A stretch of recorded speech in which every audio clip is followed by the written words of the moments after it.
But then when I was a junior in college, my parents decided to return to the mission field, and they gave me the opportunity to go with them for 1 year, study abroad as a junior. And I have to be honest, I didn't want to go. I mean, I was like, leave my friends, why? And so I had to sort of be convinced. But that year changed everything. I was just smitten with Japanese culture from that point on. Yeah. Well, and that's a really pivotal point in maturation, right? That So. those years of college where we are sort of defining who we are really as people outside of our mom and dad. Right.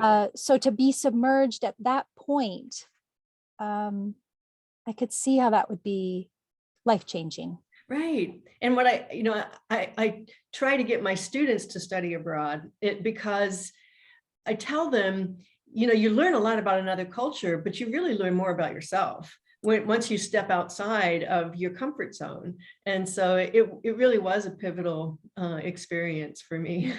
Yes, I think that is really an excellent point, that people sometimes think of study abroad as immersing yourself in another culture. Mm-hmm. But I do think there's a lot that you learn about yourself whenever you go outside of a comfort zone. I think so. Yeah. And study abroad is like the epitome of going outside your comfort zone, right? Yeah.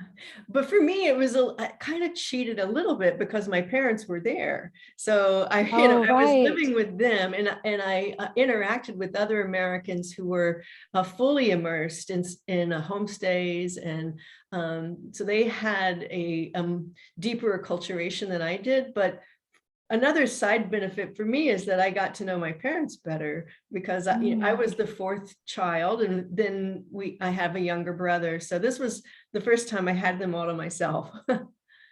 Oh, I like that. I like that perspective on it, because we don't often get to see our parents as people. Right. And so you got to be part of their experience there and the work that they were doing as Right. a young adult, where you could really appreciate Exactly all that entailed.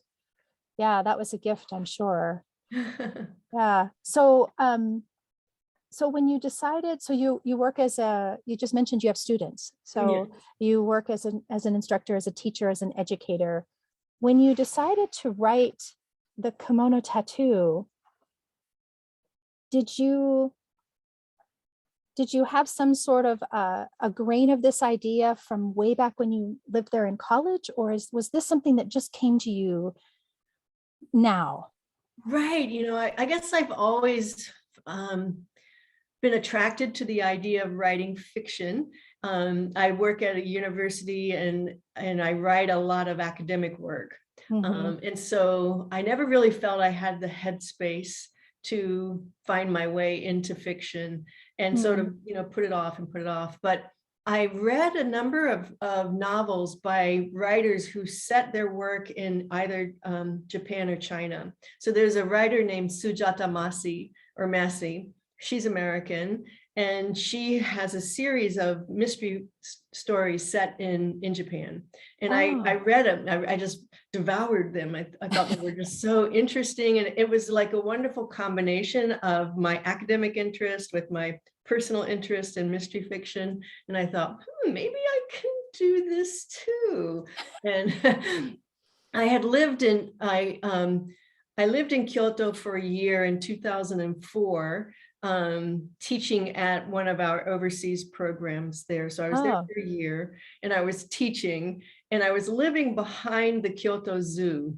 And it was just kind of a bizarre experience with these wild animals screaming and things. And so I started thinking this would be a really cool setting for a mystery. It has to be behind the zoo. And my idea started to spin at that point. Yeah. The location is